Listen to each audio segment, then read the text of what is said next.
What is the cruelest thing you've ever done? My parents divorced when I was in first grade. Not only did my dad disappear like Houdini, he stole my mother's ATM card to her personal account and drained her dry. My mother, being the saint she is, didn't even bat an eye. She still was cordial to him and never said a negative word about him. To me, my dad, albeit abandoning us, was still my hero. It wasn't until I grew up and understood how evil he was that I'd commit the cruelest act of my life. From first through fifth grade I had the usual abandoned by dad stories. Maybe 1 or 2 visits in a year and 50 times of me waiting by the front window with my suitcase packed to go to his house and him never showing up. My mom through all of this was supportive and never said an ill word about him. So he still stayed my hero. When I was in 6th grade my mother finally remarried and my father, who only had a picture of me at 8 months old in his wallet, went ballistic. Did I mention he never paid child support? After my mom remarried, he let it be known that I was now my stepdad's responsibility. He cut off communication with me until I graduated high school. He didn't attend my graduation or send a card. What he did do was write me an email thanking God he no longer had to pay child support, which he didn't do anyway. What really broke me was his ruthless and brutal attack on my mother. Attacking her weight, looks, and teeth, and blaming any perceived negative traits that I had on her. For the first time, I realized what a cowardly piece of trash he was. He told me I was no child of his and that I was a waste. After that, I vowed that I would hurt him. 10 years later, my father, not interested in my wedding or my son, reached out to me. You see, he is a diabetic, and one of his organs was failing and he didn't have long. He's too far down on the list and he needed someone in our family to donate. Perfect. I answered his email. I met up with him and pretended that I didn't hate his guts. I went and got tested to see if I was a match and was able to donate to him. I was. Did the therapy and met with doctors and his therapist. We scheduled the surgery. The day of the surgery we meet at the hospital.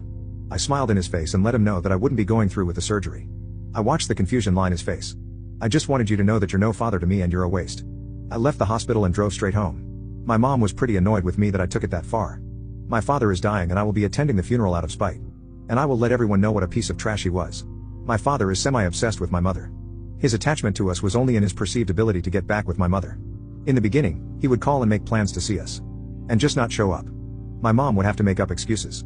He has been married over 4 times and supports and loves his stepkids without a thought to us. Once my mother remarried he was done with us. He kept in contact with my mother through email but had no interest in talking to his children. I have reached out to him before. To invite him to my graduation, to let him know of my marriage, and that he was a grandfather. All I got back was pictures of his new wife's kiddos. Upon getting to know him after agreeing to donate, I went to one of his therapy sessions at his request. There I heard the story of the true reason he contacted me. I listened as he lamented about his impending death. How he was resigned to his fate. Only to have his new wife remind him of his former kids and maybe one of them will donate. He got excited because he had forgotten all about us. It was like hope renewed. Do you know how awful it is to listen to the person who is responsible for your very existence talk about forgetting your very existence? Like I was a pair of sturdy old boots that gathered dust in the back of the hall closet.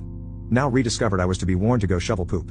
I knew then I wasn't going to give him anything. I'm not worried about a will or being left with anything. He had nothing to leave. He's the male equivalent of a gold digger. He only marries women who can take care and support him as he mooches off of them.